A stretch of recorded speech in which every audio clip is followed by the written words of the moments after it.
Kapag ganitong klase ng buhok, ano ba yung proseso na pwede natin gawin kapag gugupit tayo ng fade haircut na hindi masyadong mahirap gawin? Gamit tayo ng 1.5 na clipper guard. Yung 1.5 na clipper guard, pwede yan sa mga ganito kakapal na buhok.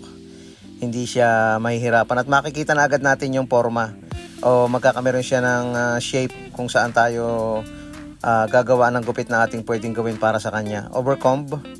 Next natin, pagkatapos natin gamitan ng 1.5 na clipper guard.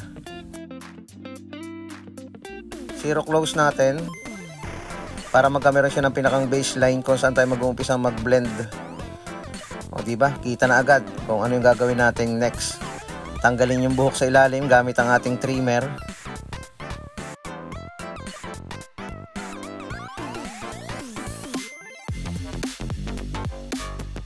Zero open. Gawa tayo ng second guideline. Napakasimple lang ng proseso na ganito. Sa mga beginners, pwede nyong gawin yung ganitong proseso. Ingatan lang ang pagkontrol ng kamay. Kailangan yung pulsuhan lang yung gumagalaw para sakto lang yung taas na ating gagawin. And then zero close para mabura yung guideline. Isa ito sa mga proper basic procedure kung para makagupit kayo ng ganitong klase ng gupit.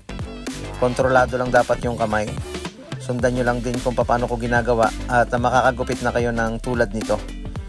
Gamit tayo ng number 1 na clipper guard sa pagitan ng white and dark area.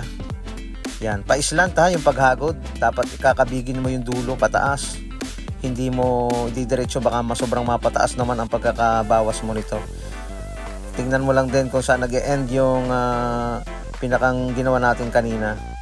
And then gamit tayo ng 0.5 para mabalanse yung pag-blend sa pagitan ng ginamitan ko ng number 1 at saka yung white area.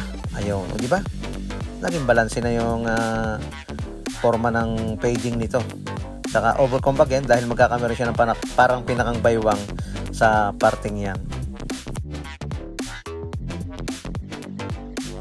Lagyan natin ng line up, dulo lang ng buhok, and then lagyan natin ng pomade.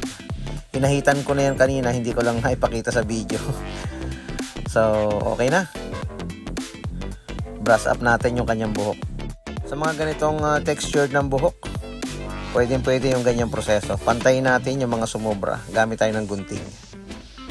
Pagpagan, tanggalin natin yung buhok. Maraming salamat sa aking mga followers, sa mga silent viewers sa patuloy na panonood at pagsubaybay, pag-share, pag-likes, pag-comment.